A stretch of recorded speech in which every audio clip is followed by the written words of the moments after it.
I'm a baby millennial breaking free from the traditional 9 to 5. And my first milestone was actually getting a job in my new career specialization of events and marketing. I am now 3 months into that job, and this is how it's gone so far. The first thing is that asking for help is no longer something that I should be doing. It is now actually a critical factor for my continued success. I am used to taking care of everything in my life on my own. And I've also had a few jobs in the past in which I wore every single hat.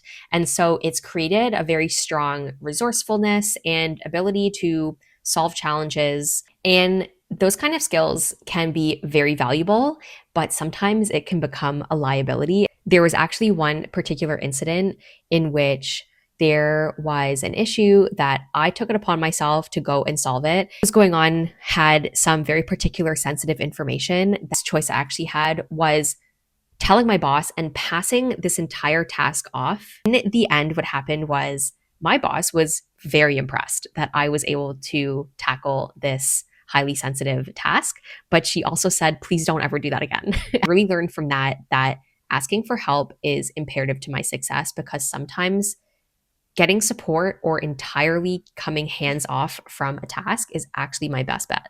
The next thing is I struggle with trusting my gut, and I really need to start giving myself more credit. I was actually very intentional about this career move. Literally everything that I wanted, I got out of this job.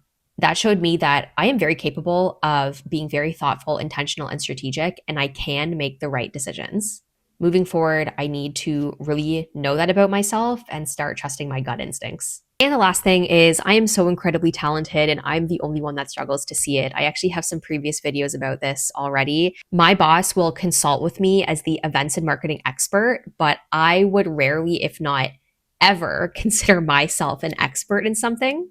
But if I want to advance, I really need to lean into the fact that I really am that talented and people already see it in me. I'm the only one who doesn't, and that is what's going to hold me back. I am going to keep on going with my whole baby millennial breaking free from the traditional 9 to 5. I am sharing about it on here in a very practical and transparent manner. I'm going to keep going with what I'm doing, so make sure you follow to get the next update.